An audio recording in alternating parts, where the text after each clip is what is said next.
के दरमियान बहुत सी झड़पें हुई और गिरफ्तारियां भी हुई। ऑस्ट्रेलिया दुनिया के कामयाब इमिग्रेशन मॉडल्स में शुमार होता है, लेकिन वहाँ भी लोग सवाल उठा रहे हैं, क्या मुल्क इतनी तेजी से बढ़ती हुई आबादी को संभाल सकता है? यही सवालात और खदशात जर्मनी, फ्रांस और यूरोप के मुख्तलिफ ममालिक में है।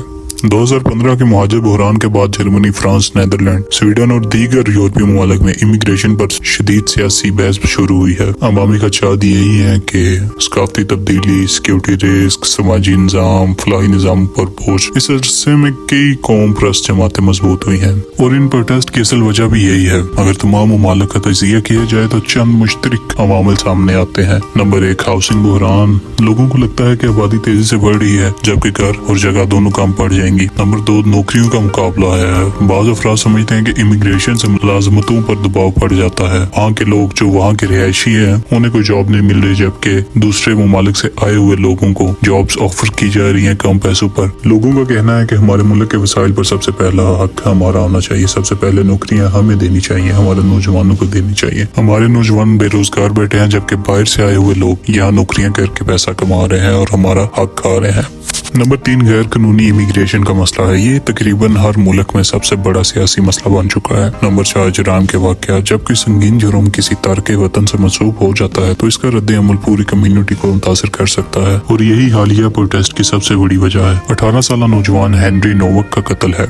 रिपोर्ट्स के मुताबिक इसे विक्रम दिगवा ने चाकू से कत्ल किया, जो कि इंडियन सिख कम्युनिटी से ताल्लुक रखता है। इस वाक़े के बाद लोगों में गुस्सा सिर्फ कत्ल की वजह से नहीं बल्कि इसलिए भी फैला कि पुलिस ने इब्तदाई तौर पर जख्मी लड़के को ही मुश्तबा समझकर हथकड़ी लगा दी, जबकि बाद में मालूम हुआ कि वो खुद हमले का शिकार था। इस मामले की वीडियो सामने आने के बाद एहतजाज शुरू हो गया। ये बात दुरुस्त है कि कातिल सिख पस मंजर से यानी सिख कम्युनिटी से ताल्लुक रखता है, लेकिन सिख तंजीमों और सिख अरकान पार्लियामेंट ने इस कत्ल की मजम्मत की और कहा कि किसी भी एक शख्स के जुर्म की वजह से पूरी कम्युनिटी को उससे नहीं जोड़ना चाहिए।